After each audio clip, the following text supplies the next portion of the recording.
열왕기하 6장 14절에서 17절입니다. 구약성경 570페이지입니다. 열왕기하 6장 14절에서 17절입니다.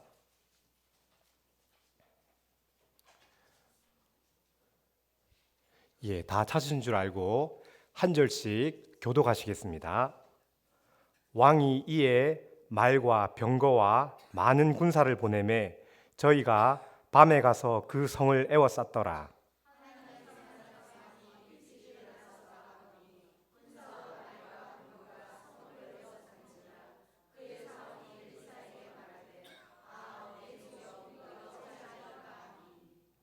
대답하되 두려워하지 말라.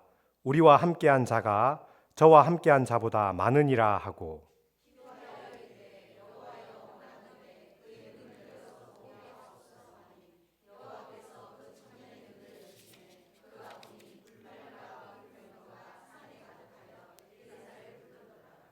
아멘. 열림의 축복을 주옵소서라는 제목으로 박만 목사님께서 말씀 전해 주시겠습니다.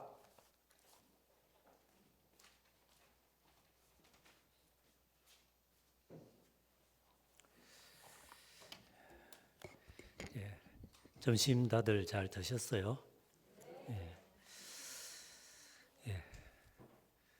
열림의 은혜를 주옵소서, 이런 제목으로 같이 말씀을 생각을 하겠습니다. 우리가 살아가다 보면은 이 꽉 막힌 사람을 만날 때가 있습니다. 누가 봐도 틀렸고 이모저모 아무리 생각해봐도 이건 잘못된 것인데 계속 고집을 피우는 그런 사람들을 때로 만나게 됩니다. 이런 사람이 가정의 가장이라든지 사회 지도자가 되면은 참 답답하죠. 요즘 우리나라 정치 형국이 또 그렇다는 생각을 해보게 됩니다. 여든 야든 지도자들이 막혀 있다, 안타까운 느낌이 있습니다. 근데 사실은 남의 이야기 할 게 없죠. 우리도 언제든지 이렇게 될 수 있는 거죠. 개인도 그렇고 개인뿐만 아니라 교회도 마찬가지입니다. 하나님을 믿는 거룩한 공동체지만 교회 역시 꽉 막힐 수가 있어요. 그럼 답답한 겁니다. 1962년부터 1965년 사이에 로만 가톨릭 교회가 제2차 바티칸 공의회를 엽니다. 그 전까지 로마 가톨릭 교회는 아주 오래된 전통 있는, 그러나 그 전통만 자랑하고 이 현대 정신과는 전혀 맞지 않는 어떤 그런 교회였는데, 이 공의회를 통해서 로마 가톨릭 교회가 상당히 사회에 열리고 시대에 열리는 그런 교회가 됩니다. 이 공의회를 주도했던 이가 당시 교황이었던 요한 23세인데 이 공의회를 시작하면서 했던 유명한 말이 있죠. 이런 이야기를 합니다.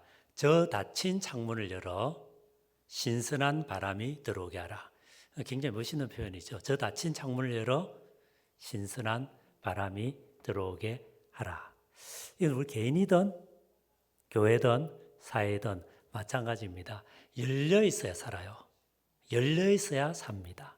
닫히면 약해지고 재미없고 죽죠. 그래서 오늘은 지금 이 열림이라는 주제를 갖고 좀 생각을 해보려고 하는데요. 어디로 열려야 되나? 어디로 열려야 되나? 한 네 가지를 생각을 해보십시다. 첫 번째는 이 하늘을 향해서 열려야 됩니다. 한번 따라 하시겠어요? 하늘을 향해 열립시다. 오늘 우리가 읽은 말씀은 이스라엘 예언자 엘리사하고 연관되어 있습니다. 이스라엘 옆에 아람, 세계사로는 수리아 혹은 시리아라 그러죠. 이 시리아 군대가 수시로 쳐들어옵니다. 그런데 엘리사 때문에 이 계속 실패로 돌아가요.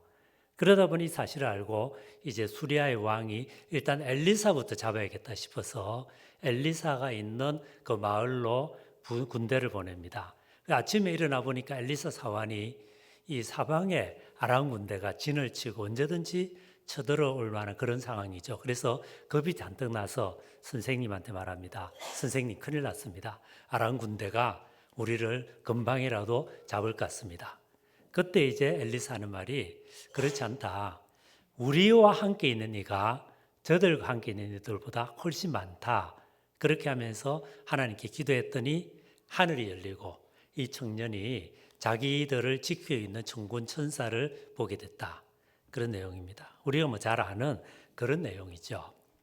근데 저는 이 본문을 보면서 가끔 어쩜 내가 바로 이 사환 아닐까? 이런 생각을 해봅니다. 그런가 하면은 오늘을 살아가는 우리 그리스도인들, 우리 교회가 이 사환 같은 형편 아닐까? 이런 생각합니다. 눈앞에 문제가 있어요. 시리아 군대가 쳐들어왔습니다. 해결해야 됩니다. 해결할 능력이 없습니다. 그 답답합니다. 힘듭니다. 근데 문제는 하늘이 안 열린 거예요. 위가 안 보이는 겁니다. 우리와 같이 있는 이가 저들과 같이 있는 이들보다 훨씬 많다. 이게 안 느껴지는 거죠. 이게 체험이 안 되는 거죠. 이게 안 믿기는 거예요. 그럼 어떻게 합니까? 그냥 내 힘으로 살아야죠. 예수 믿는다고 하지만 내 힘으로 살아야 되죠. 근데 내 힘이 별거 없잖아요. 내가 가진 돈, 나의 재산, 나의 지식, 나의 경험, 그거 가지고 살아가려고 하다 보니까 힘듭니다. 이걸 어떻게 하든지 최대한을 만들어 보려고 하는데 잘 안 되죠. 또 된다 하더라도 문제가 해결된다는 보장이 없습니다. 그게 힘든 겁니다. 이런 사람은 예수를 믿는다고 하지만 사실은 고아로 사는 거죠. 고아입니다. 고아가 누굽니까? 아버지가 없는 사람이죠. 어머니가 없는 사람이죠. 그래서 정말 나를 사랑하고 지키고 돌봐줄 이가 없는 이가 고아입니다. 얼마나 인생이 고달프고 외롭고 힘들겠어요. 이런 경우는 우리가 고아로 사는 겁니다. 사실 이제 뭐 다들 어른이니까 고아는 아니고 고어쯤 되겠다, 그죠? 고어. 그러나 하늘이 열린 사람은 다릅니다. 고아가 아니죠. 어려워요. 문제는 여전히 있어요. 똑같아요. 여러분 예수 믿는다고 해서 인생의 모든 문제가 다 순적히 풀리는 거 아닙니다. 생기는 고난과 아픔 다 비슷해요. 누가 그랬습니다. 고통 총량의 법칙. 한 사람이 일생을 살아가며 생기는 어려운 문제는 다 비슷한 거예요. 그러나 하늘이 열린 사람은 다르게 응답하죠. 다르게 반응하죠. 다르게 해석합니다. 그래서 다르게 삽니다. 이 중요한 부분이에요. 마치 이런 거지요. 두 사람이 여기 있습니다. 둘 다 수중에 돈이 100만 원밖에 없습니다. 근데 갑자기 10억 원을 갚아야 돼요. 어떻게 합니까? 방법이 없죠. 근데 한 사람은 방법이 없어서 전전긍긍하고 걱정 근심에 사로잡히는데 한 사람은 어려움은 있지만 그래도 마음이 평안합니다. 왜냐하면 그에게는 1000억을 가진 부모님이 계시기 때문에 정 자기가 안 되면은 부모님께 도움을 요청하면 되기 때문이죠. 하늘이 열려야 됩니다. 이 엘리사의 사환, 게하시라고 뒤에 나오죠. 게하시의 눈이 열려서 하늘이 열리고 하나님과 그 군대가 우리 인생을 지키고 있다는 것을 볼 때 우리는 그리스도인으로 살아갈 수 있는 것입니다. 그래서 복음성가는 말하지 않습니까? 괴로울 때 주님의 얼굴 보라. 평화의 주님 바라보아라. 세상에서 시달린 친구들아 위로의 주님 바라보아라. 이 찬송 아시죠? 한번 해볼까요? 한번 해봅시다. 시작. 괴로울 때 주님의 얼굴 보라. 평화의 주님 바라보아라. 세상에서 시달린 친구들아 위로의 주님 바라보아라. 그래서 여러분 하늘이 열리는 축복이 우리 삶에 있으시기를 축원합니다. 교회는 사실은 하늘이 열리는 것을 경험한 사람들의 모임이에요. 예배는 하늘이 열리는 경험을 하는 순간입니다. 그리고 이 경험을 할 때 교회는 세상을 이깁니다. 우리 힘으로 어떻게 이겨요? 하늘이 열릴 때만, 하나님 능력이 함께 있을 때만, 하나님께서 함께 하실 때 교회는 무한히 강합니다. 하늘이 열리는 축복이 우리 모두에 있기를 바랍니다. 두 번째로 자기 자신에게로 열릴 수 있길 바랍니다. 한번 따라 하시겠어요? 하십시다. 자기 자신에게로 열립시다. 오늘 말씀에 나오는 시종 게하시는 온 사방이 하나님 보내신 불병거와 그리고 천군 천사 하나님의 군대로 가득 차 있는 것을 보고 깜짝 놀랍니다. 그리고 위로를 받고 안심을 느꼈겠죠. 문제가 해결됩니다. 그런 다음에 조용한 시간에 자기 자신에 대해 생각을 했을 것 같습니다. 선생님은 보았는데 왜 나는 못 봤을까? 선생님도 사람이고 나도 똑같은 사람인데 선생님 눈에는 환하게 보이는 것이 왜 내 눈에는 안 보였을까? 이런 생각 안 해봤겠어요? 게하시는 선생님 엘리사를 따라다니면서 하나님이 엘리사를 통해서 이루시는 놀라운 일들을 많이 봤습니다. 그 모습을 보고 그는 하나님을 찬양했을 것이고 하나님의 영광을 돌렸을 것이고 그러면서 하나님에 대한 믿음이 생겼을 것입니다. 그리고 자기 자신이 하나님을 믿는다라고 생각했겠죠. 근데 정작 정말 믿음이 필요한 이 순간, 정말 어려운 인생의 순간 자기는 믿음이 없는 것을 발견합니다.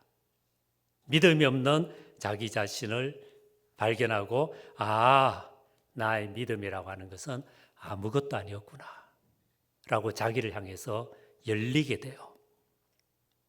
우리에게도 이런 자각이 필요합니다. 여러분 지금 이 자리에 있는 우리 모두는 예수 믿는 사람들입니다. 그리스도인들입니다. 예수의 제자로 거룩하게 부르심을 입은 사람들입니다. 그래서 오후 이 피곤한 시간에 같이 모여서 찬양하고 기도하고 예배드립니다. 그러나 정말 우리가 믿음이 있습니까? 믿음이 있는 것 같아요. 그런데 진짜 믿음이 있는지 없는지는 보통 때는 모릅니다. 평온할 때는 모릅니다. 정말 믿음이 있는지 없는지는 어려울 때 압니다. 저는 아들이 셋이 있다 그랬잖아요. 아들들한테 그런 이야기를 한 번씩 했었어요. 지금은 너희들의 인생이 별 문제 없으니까, 지금은 그냥 인생의 파도가 별로 없으니까, 또 아직 젊으니까 믿음의 중요성, 하나님의 말씀의 중요성, 교회의 중요성, 예배의 중요성 모를 수 있다. 그냥 부모가 시키니까 어찌어찌 하다 보니까 운 나쁘게도 목사집에 태어났으니까 싫든 좋든 교회를 나갈 수 있다. 그러나 인생에 파도가 친다. 인생에 어려움이 있다. 나는 너희들이 평온하게 행복하게 큰 어려움 없이 인생을 살아가길 원하지만 아버지가 살아보니 인생에는 항상 고난의 순간이 온다. 그때 너희 아버지의 믿음, 너희 어머니의 믿음, 네 친구들의 믿음 너 못 지켜준다. 오직 너희 믿음이 너를 지켜줄 거다. 그런 이야기 했습니다. 얼마나 이 말을 진지하게 받아들였는지 잘 모르겠어요. 그러나 희망하고 기도합니다. 정말 인생에 어려운 문제가 생길 때 그런 말들이 그들 속에 살아서 그 아이들의 삶을 인도해 주시기를 지금도 기도합니다. 마치 이런 거예요. 생일이나 결혼기념일 같은 날이면 축하할 날이면 우리는 서로 선물을 주고받습니다. 선물 꾸러미를 만들고 그 위에 울긋불긋한 예쁜 색 리본으로 이렇게 짜매서 아내에게, 남편에게, 자녀에게, 부모님께 뭐 선물을 할 때가 있지 않습니까? 평상시에는, 보통 때는 그런 예쁜 색 리본으로 충분합니다. 그러나 절벽에 매달리게 됐을 때, 이제 낭떠러지에 서서 다른 방법이 없이 뭔가 붙잡아야 할 때, 그때는 예쁜 색 리본 아무 소용없죠. 그때 뭡니까? 거칠지만, 투박하지만, 보기 싫지만, 때로는 거기 여러 가지 더러워지고 때로는 피가 묻어 있을지 몰라도 굵은 동아줄, 굵은 로프줄, 그 줄만이 우리를 지켜줍니다. 근본적인 인생의 그런 순간 옵니다. 그때는 우리를 붙잡아줄 하나님의 큰 손을 잡아야 돼요. 그리고 또 내가 그 손에 붙잡혀야 됩니다. 게하시는 자기가 믿음이 있다고 생각했을 것입니다. 하나님이 사람이라고 생각했을 것입니다. 그리고 하나님 원하시는 삶을 살기를 원하였기 때문에 엘리사의 시종으로 살아갔을 것입니다. 그러나 정말 어려운 순간 그는 믿음이 없는 자기를 발견합니다. 자기를 향해서 열립니다. 그리고 그 이후 그의 삶은 또 어떤 식으로든지 변모되어 갈 수밖에 없었을 것입니다. 어디 믿음뿐이겠습니까? 성품도 마찬가지입니다. 태도도 마찬가지입니다. 다른 사람들 대하는 방식도 마찬가지입니다. 능력에 있어서도 마찬가지입니다. 계속해서 열려가야 돼요. 성장해 가야 돼요. 바뀌어 가야 돼요. 비극적인 것은 대부분의 사람들이 사춘기 때 혹은 청년기 때 이후로 성장하지 않습니다. 그냥 지금까지 했던 것을 반복합니다. 다쳐버려요. 근데 문제는 다쳐버리면, 성장하지 않으면 행복하지 않습니다. 인생은 언제 행복한가? 인생은 언제 즐거운가? 이렇게 물어보면은 결국 굉장히 중요한 하나는 성장하고 있을 때 행복합니다. 저희 학교에 학생들이, 우리 학교 뭐 작은 학교잖아요. 20대, 20살, 19살부터 시작해서 70대까지 있습니다. 그런데 40대, 50대, 60대 들어서서 저희 학교 오는 사람들이 있어요. 근데 너무너무 행복해합니다. 너무너무 좋아합니다. 50 중반의 아주머니들이 와서 열심히 공부하면서 안 외워집니다. 교수님, 어떻게 하면 잘 외울 수 있습니까? 수업 들을 때는 알겠는데 막상 시험지를 받아보면 캄캄합니다. 그런 소리 하죠. 이해돼요. 그러면서도 이분들이 이구동서 하는 말이 너무 행복하대요. 너무 좋대요. 왜요? 비로소 자기 자신이 된 것입니다. 누구의 아내가 아니라, 누구의 엄마가 아니라 나 자신이 하나님 앞에서 나의 성장을 위해서 시간과 에너지를 쏟으면서 행복해하는 거예요. 그래서 이 친구들은, 젊은 애들은 공부의 소중함 모릅니다. 이제 고등학교 졸업하고 1, 2년 사이에 들어온 친구들은 공부의 소중함 몰라요. 그래서 대충 합니다. 그러나 기본적으로 젊으니까 따라가죠. 그런데 50대, 60대 이분들은 정말로 하루하루를 즐거워합니다. 왜 그럴까요? 성장할 때 행복합니다. 성장할 때 행복합니다. 자기 자신이 조금 더 나은 존재가 될 때 행복합니다. 그리고 하나님께서는 우리가 하나님의 아들로, 하나님의 딸로 성장할 때 행복하도록 만들어 두셨어요.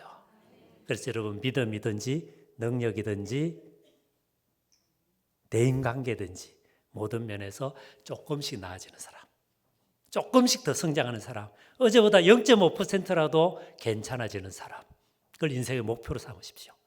그래서 우리는 나이가 어느 정도 들고 세상적인 성공은 어느 순간 이상 하기 어려울지 모릅니다.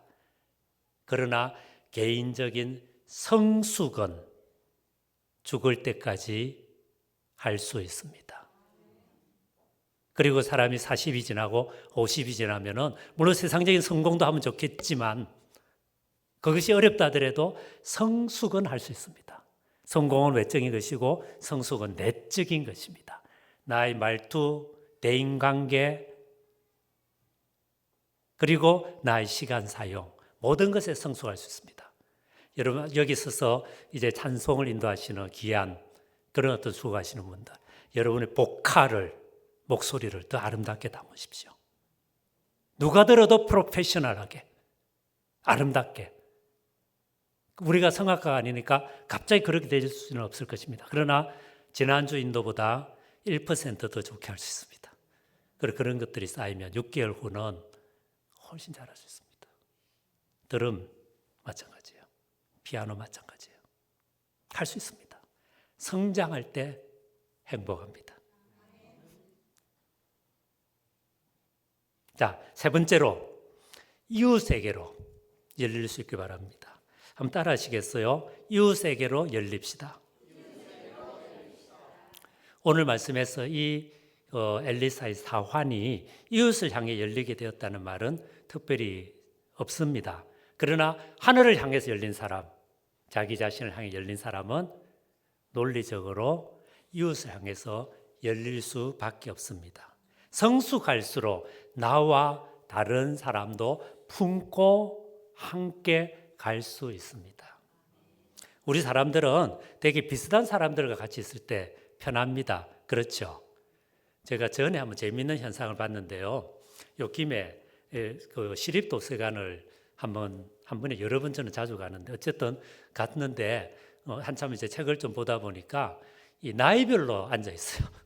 20, 30대는 저쪽 다른 테이블에 모여 있고 40, 50대 또 여기 다른 테이블에 같이 모여 있고 저쪽에 60대, 70대, 80대 비교적 이제 나이가 드신 분들이 앉아 있습니다. 근데 그게 60대, 70대, 80대 연세 드신 분들 사이에 20대 청년이 하나 앉아 있다가 저쪽에 20, 30대 앉아 있는데 자리가 비니까 총알같이 일어나서 옮깁니다. 왜 그래요?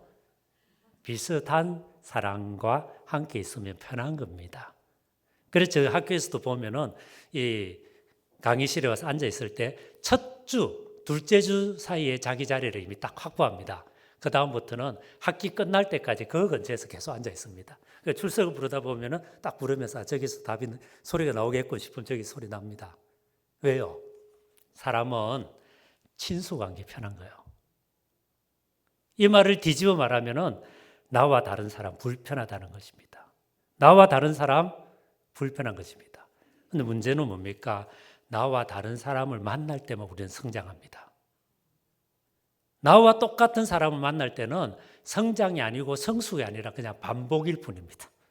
그냥 반복일 뿐입니다.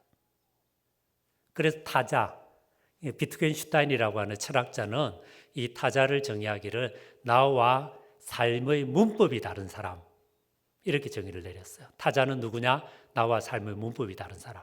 삶의 문법이 다르니까 서로 다르니까 얼마나 불편하겠어요. 남자에게 있어서 많은 경우 여자는 타자입니다. 여자에게 있어서 남자는 또 타자입니다. 부모에게 있어서 자녀들은 타자입니다. 그러니까 부모에게 너무 당연한 게 이놈들은 안 당연해. 그 세대 갈등이 있는 거예요. 저도 그 고민이 항상 있어요. 그리고 자녀들도 마찬가지입니다. 나에게는 당연한 게 부모에게는 안 당연할 때 애들이 힘들어하잖아요. 타자. 그러나 이런 타자를 만나고 이해하려고 하고 그걸 통해서 나를 변화시키려고 할 때 성숙이 일어납니다.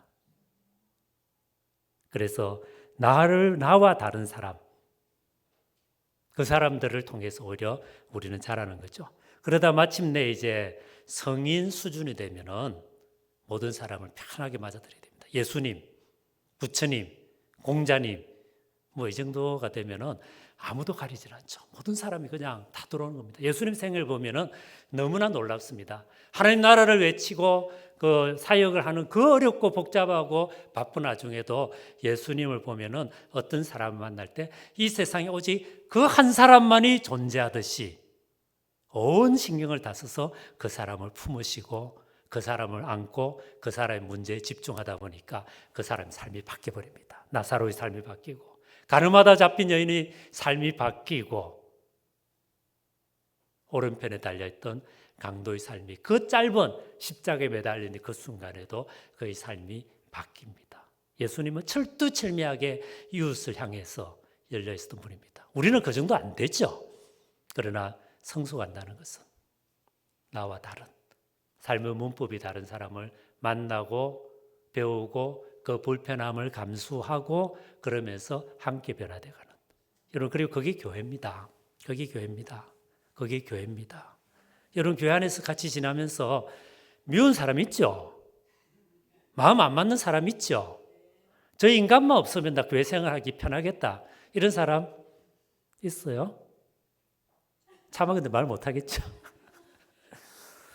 있죠. 그런데 사실은 서로 그 불편한 가운데 성숙하여 함께 성장해가는 것이 교회입니다.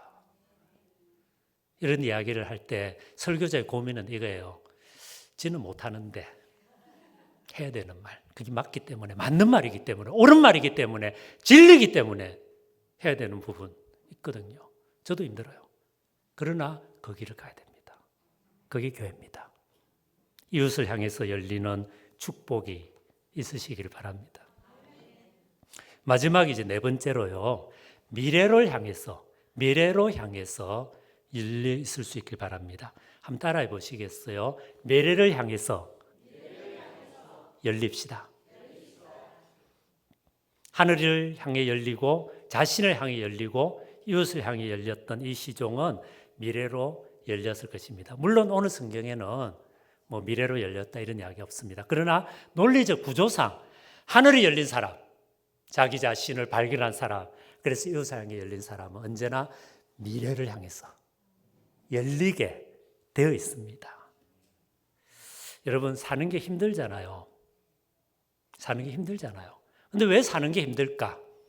이래 물어보면 물론 여러 이유가 있겠죠. 돈이 없어서, 건강이 없어서, 나를 괴롭히는 인간이 있어서, 원수 같은 사람을 자칫 잘못해서 가족으로 만나서 하기 힘든 일을 계속해야 되는데 안 할 수가 없어서 힘들죠. 그런데 사실 이 모든 것들은 힘든 이유이지만 가장 근본적으로 힘든 것은 결국은 소망이 없기 때문에, 희망이 없기 때문에, 나아질 것이라는 기대가 없을 때 우리는 작은 어려움에도 쓰러집니다. 그렇죠? 그렇지 않습니까? 지금 힘들지만 앞으로 좋아질 것이다, 나아질 것이다, 새롭게 될 것이다, 변화될 것이다 라고 믿을 수만 있다면 오늘의 어려움 우리 견뎌냅니다. 근데 이게 없으면 지푸라기 같은 어려움이 우리를 무너뜨릴 수도 있는 것이 인간인 것이죠. 내일을 향해서 열려있지 않으면 못 사는 겁니다. 2016년으로 기억하는데요. 당시 롯데그룹의 부회장 되신 분이 자살을 했습니다. 1974년에 롯데에 들어가서 평생을 롯데맨으로 살면서 승진을 거듭하여 마침내 1대 창업주 회장, 2대 창업주 현 2대 이제 회장, 다음의 넘버 3였습니다. 셀러리맨으로서는 올라갈 수 있는 정점까지 갔던 분인데 이분이 자살을 해버립니다. 왜냐하면 롯데그룹에 무슨 비자금 문제가 있었고 검찰이 이것을 수사를 시작하니까 결국은 자기에게로 초점이 오고 자기가 만약 입을 열면 초대 창업주 현 회장 다 문제가 생길 수 있으니까 그냥 자기가 책임을 지고 자기 선에서 꺼내야겠다 싶어서 자살로 삶을 마쳐버린 것입니다. 자기 한 몸 죽어서 이 조직을 지키자 이랬던 것인데요. 얼뜻 보면 자기 조직을 아끼고 책임지는 것 같지만은 그러나 다시 보면 이게 조폭문화죠. 정말로 그 조직을 아꼈다면 드러내놓고 잘못을 고치고 다시 새롭게 출발할 수 있는데 그러나 어쨌든 이분에게는 그렇게 할 수 없었던 상황이 있었던 것 같습니다. 다른 말로 말하면 미래가 안 보였던 것이죠. 미래가 안 보였던 것입니다. 결국 그래서 자살로 삶을 마칩니다. 근데 여러분, 이것이 어디 이 사람만의 문제겠습니까? 우리 역시 왜 이렇게 힘들까? 왜 걸핏하면 우울해지고 차라리 죽는 게 낫겠다 라고 생각을 하는 경우가 있을까? 근본적 이유는 미래 소망이나 비전이 없기 때문입니다. 이 소망이 있다면, 비전이 있다면 어려워도 살아냅니다. 6.25 전쟁 직전에 서울 수포교 다리 밑에 이상한 여자 거지가 한 명 있을 때입니다. 이 여자 거지는 거지임에도 불구하고 너무나 당당해서 어느 집에 가서 밥을 빌어 먹을 때도 내가 이 집이 밥을 얻어먹어 주니까 너 오늘 굉장히 영광인 줄 알아라. 이런 태도로 너무나 거지치고는 당당했는데 며칠 있다가 북한군이 쳐들어 내려와서 보니까 어느새 인민군 소의 옷을 갈아입고 나타났다는 겁니다. 뭡니까? 이 사람은 거지였습니까? 아닙니까? 거지 아니었습니다. 나름대로 공산주의 혁명이라고 하는 잘못된 이데올로기지만 잘못된 이념이지만 그러나 무엇인가 붙잡혀 있었던 사람이에요. 어딘가 그거를 붙잡고 있는 더 근본적인 힘 앞에 있었던 사람입니다. 그러니까 지금 현실은 거지 모습이지만 당당한 것입니다. 내 덕분에 나에게 밥을 너가 주고 그리고 이제 너는 나에게 좋은 일을 했고 그리고 그 덕이 있을 것이다는 이런 태도를 가지고 있었던 것입니다. 무슨 이야기입니까? 지금 현실이 아무리 힘들고 어려워도 미래를 향해서 열려 있다면, 내일을 향해서 열려 있다면 우리는 견딥니다. 앞으로 나아갑니다. 그리고 마침내 새날을 가져옵니다. 제가 제 자신의 삶을 돌아보도 마찬가지예요. 때로는 여러 가지 문제 때문에, 어떤 문제 때문에 힘들어할 때가 있습니다. 기도합니다.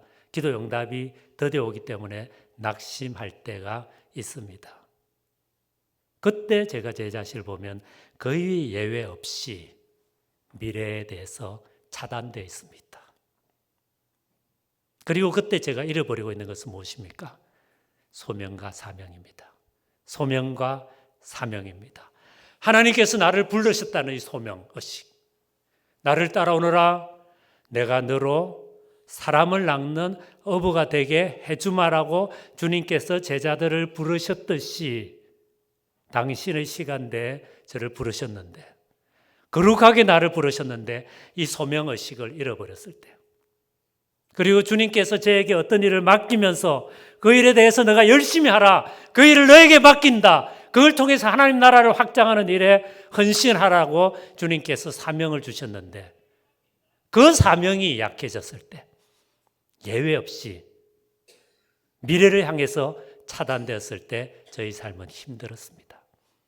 그러나 아무리 힘들고 어려운 순간이라도 이 소명을 다시 발견하고 이 사명에 붙잡힐 때 이겨낼 수 있었습니다. 여러분 마찬가지입니다. 그게 어디 목회자만 해당되는 이야기였습니까? 아버지로서 역할이 있습니다. 어머니로서 역할이 있습니다. 부모로서 역할이 있습니다. 이 사회 속에서 맡은 역할이 있습니다. 그리스도인으로 푸른숲 교회의 한 명 한 명의 거룩하게 불러주신 우리 주님 앞에서 여러분이 맡은 거룩한 소임이 있습니다. 그 소임에 붙잡히고 그 소임을 붙잡을 때, 다시 말해 미래를 향해서 열려 있을 때 인생의 어려운 문제 넘어갈 수 있습니다. 그래서 여러분 미래로 열려야 됩니다. 어떻게 하면 미래로 열릴 수 있을까요? 어떻게 하면 미래로 열릴 수 있을까요? 성경은 여기에 대해서 아주 간단하게 말합니다. 하나님이 소망이시기 때문에, 하나님이 현재 이 세상을 다스리는 하나님일 뿐 아니라 예수 그리스도를 부활시키심으로써 역사를 마침내 완성시킬 미래로부터 우리를 찾아와서 우리를 붙잡아 주시는 미래의 능력으로 하나님이 계시기 때문에 하나님의 능력에 붙잡힐 때 우리는 소망이 있고 미래와 연결될 수 있습니다. 사도 바울은 말합니다. 로마서 13절에서 소망의 하나님이 모든 기쁨과 평강을 믿음 안에서 너에게 충만하게 하사 성령의 능력으로 소망이 넘치게 하시기를 원하노라. 소망의 하나님이 모든 기쁨과 평강을 믿음 안에서 너에게 충만하게 하사 성령의 능력으로 소망이 넘치게 하시기를 원하노라. 이런 구절은 설교자 다 외워서 그냥 해야 되는데 못 외워가지고, 하나님은 소망의 하나님이십니다. 그래서 하나님이 우리를 다시 붙잡아 주실 때, 새로운 소명을 주실 때, 새로운 사명을 주실 때, 인간이니까 지치죠. 인간이니까 피곤하죠. 인간이나 약해지죠. 그래서 우리가 서로 위로해야 되고 격려해야 되지만, 그러나 다시 한번 위로부터의 거룩한 소명에 붙잡힐 때 우리는 지금보다 훨씬 나은 아버지가 될 수 있습니다. 지금보다 훨씬 나은 어머니가 될 수 있습니다. 지금보다 훨씬 나은 자녀가 될 수 있습니다. 지금보다 훨씬 나은 교회를 함께 만들어 갈 수 있습니다. 그래야 마침내 우리 자신의 삶이 변화되고 우리를 통해서 하나님 나라가 확장되는 것을 보면서 기뻐하고 감사할 수 있습니다. 이제 말씀을 마치려고 합니다. 게하시가 보았던 열리는 하늘, 자기 자신을 향해서 열리고 하늘을 향해서 열리고 이웃을 향해서 열리고 미래를 향해서 열리는 그런 축복이 우리에게 있기를 바랍니다. 무엇보다도 이런 이와 같은 모습을 가장 잘 보여주신 분이 우리 예수님이죠. 예수님 일생은 하늘을 향해서 환히 열려 있었던 분입니다. 하늘을 향해서 온전히 열려 있었습니다. 그러다 보니까 예수를 만난 사람은 거기에서 하나님을 온전히 봅니다. 하나님이 그냥 온전히 예수 안에 나타납니다. 하늘을 향해서 온전히 열려 있었던 예수. 또한 예수님은 자기 자신을 향해서 온전히 열려 있었습니다. 그래서 예수님의 존재와 예수님의 말과 예수님의 행위는 온전히 동일했습니다. 우리 말, 우리 존재, 우리 행위는 서로 좀 다르죠. 우리가 좀 잘못 안 맞는 경우가 있었잖아요. 그러나 예수님은 온전히 열려 있었기 때문에 그냥 그 존재 자체가 온전한 분이었습니다. 또한 예수님은 이웃을 향해서 온전히 열려 있었습니다. 그래서 예수를 만나는 모든 사람은 온전히 용납받습니다. 온전히 존중받습니다. 온전히 사랑받습니다. 온전히 무조건적인 하나님의 은혜가 그분을 통해서 나타나고 그 은혜로 그 존재가 근본적으로 바뀝니다. 너무 부러워요. 우리가 이것을 조금을 담는다면 우리를 통해서 놀라운 일이 일어날 텐데 온전히 예수님은 이웃을 향해 열려 있었습니다. 그리고 예수님은 미래를 향해서 열려 있었습니다. 하나님 나라의 소망을 가지고 그 소망 때문에 십자가의 길을 걸어가십니다. 그리고 마침내 겟세마네 언덕의 그 깊은 고통을 소망 때문에 통과하고 갈보리 언덕의 십자가의 고통을 견디고 마침내 하나님 능력에 의해서 부활하십니다. 히브리서는 이런 예수님을 보고 이렇게 이야기합니다. 그는 그 앞에 있는 소망으로 인하여 고난을 참으사 소망으로 인하여 고난을 참으사 십자가에 못 박혀 죽으셨다. 예수님은 소망이 있었고 미래를 향해 열려 있었기 때문에 하나님 나라를 선포했고 십자가 길을 갔고 마침내 하나님의 아들로 부활하시며 우리 주님 온 세상의 중심, 세상 모든 것을 근본적으로 바꾸는 역사가 그분에게 집중되고 다시 그분으로부터 역사가 변화되어서 나오는 근본적인 인간과 세계의 모든 것의 중심임이 드러나게 되었습니다. 그리스도인은 누굽니까? 이런 예수님을 모셔드린 사람입니다. 이런 예수님 부르심을 입은 사람들입니다. 이런 예수님 앞에서 예수님과 더불어 걸어가도록 약속을 받고 걸어가겠다고 결단한 사람이 우리입니다. 그렇다면 우리 주님이 이렇게 온전히 활짝 열린 분이라면 우리 역시 열려야 하지 않겠습니까? 하늘을 향해 열리고 자기 자신을 향해 열리고 이웃을 향해서 조금씩 더 열려가고 무엇보다도 미래의 근본적인 소망을 향해서 열려가는 축복, 그 축복이 우리들 가운데 깊이 있으시길 바랍니다. 푸른숲 교회 가운데 깊이 있으시길 바랍니다. 우리 가정을 그렇게 붙잡아 주실 수 있길 바랍니다. 그래 마침내 우리를 통하여 예수 그리스도의 주 되심과 하나님 나라가 힘있게 확장되는 것을 보면서 기뻐하는 은혜가 모두에 있으시기를 축원합니다. 같이 기도하겠습니다. 자기 귀에 들릴 정도로 기도하십시다. 하나님, 게하시가 믿음이 있다 하지만 하늘이 열리지 못해서 근심 걱정했습니다. 저희들도 또 그런 것 같습니다. 그러나 주님, 하늘 열리는 거 보게 하옵소서. 게하시만 이런 축복 받아서 되겠습니까? 저도 받게 해 주옵소서. 우리 교회도 받게 해 주옵소서. 우리 자녀들도 받게 해 주옵소서. 하늘이 열리게 하옵소서. 나의 존재 가장 깊은 곳으로 열리게 하옵소서. 이웃을 향해서 열리게 하옵소서. 무엇보다 미래의 소망을 향해서 열리게 하옵소서. 새로운 소명, 새로운 사명 저희들 찾아와 붙잡아 주옵소서. 기도하겠습니다. 자기에게 들릴 정도로 기도하십시다.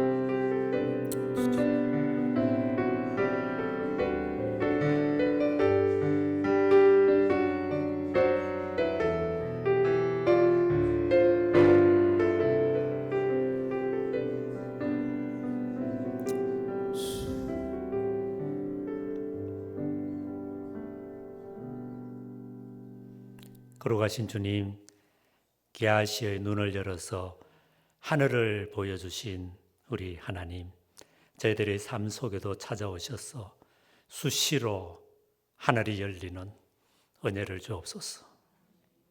고아처럼 이 땅을 살아가지 말고 아버지 하나님을 부모로 모시고 살아가는 축복을 구체적으로 누릴 수 있도록 은혜를 주옵소서. 이런 은혜가 우리 가정에, 우리 자녀들에게, 푸른숲 교회 속에, 예배 가운데, 교회 사역 가운데 있게 하옵소서. 자기 자신을 향해서 열리게 하시고, 그래서 날마다 더 깊은 성숙을 향해 가게 하시며, 이웃을 향해 열려서 나와 다른 사람까지 개입이 받으면서 함께 공동체 만들어 가도록 은혜를 주옵소서. 무엇보다 미래를 향해 열려서 어렵지만 힘들지만 소망 가운데 나의 소명, 사명 다시 발견하며 그 길 잘 걸어갈 수 있도록 은혜를 주옵소서. 예수 그리스도 이름으로 기도드립니다.